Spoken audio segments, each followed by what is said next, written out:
अरे हम पटवनी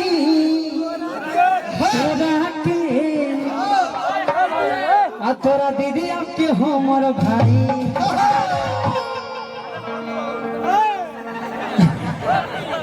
अच्छा अच्छा ऊपर आइए कहाँ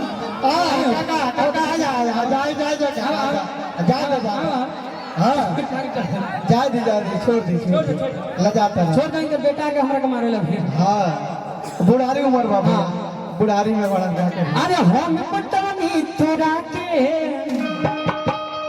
तोरा दीदी के हमर भाई पापा तो हमारा लाइन मारे तोर माई समझा अपना माई के का इतना बिगड़ दिया केरवानी में हो नहीं रहती हमारे पापा से। अरे देवर भसुर के नाता बा समझा दे अपना माई के चाय अरे हम पटवनी तोरा के हां सती मत भाव लगी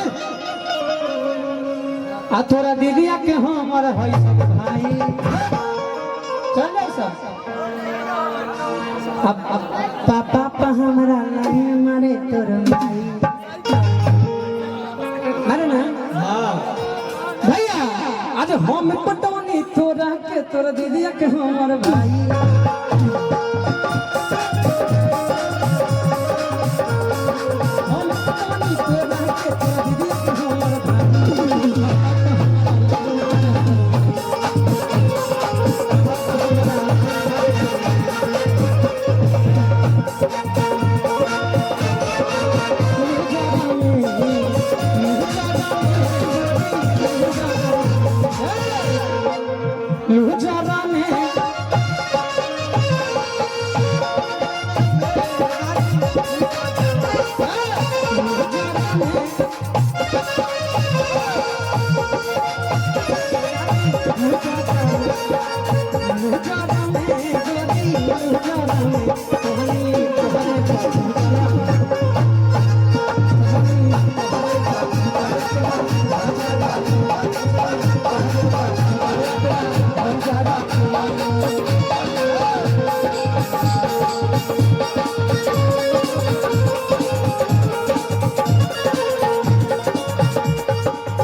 हमारा पापा के दिल बाटे भटका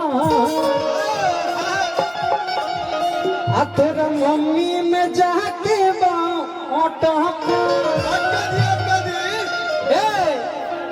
अरे भाई लगा दीवाना रे खात नहीं खाना रे सोहे नहीं कोई है तोरा से जुदाई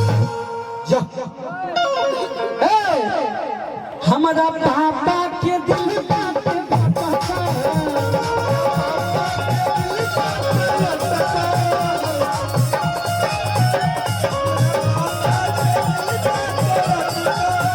हमारा पापा के दिल बाटे भटका तोरा मम्मी में जाके भटका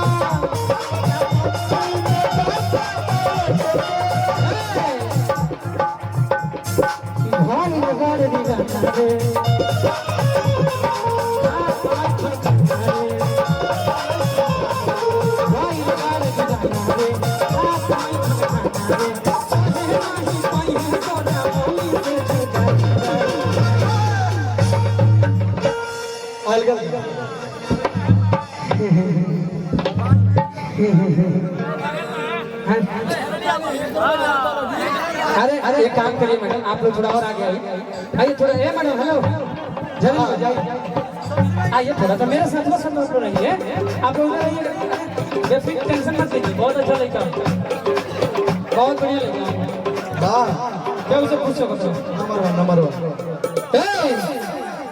हमारा पापा के दिल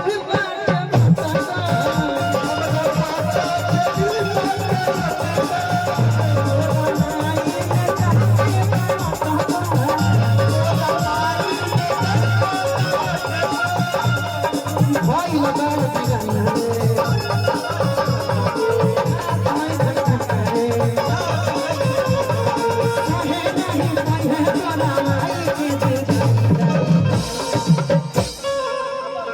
अरे पापा पा हमारा लाइन मारे तोर में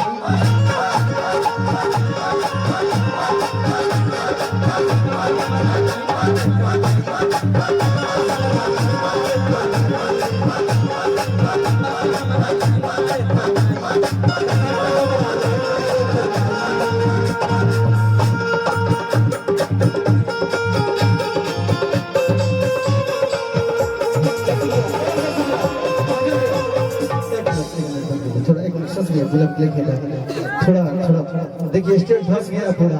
आप लोग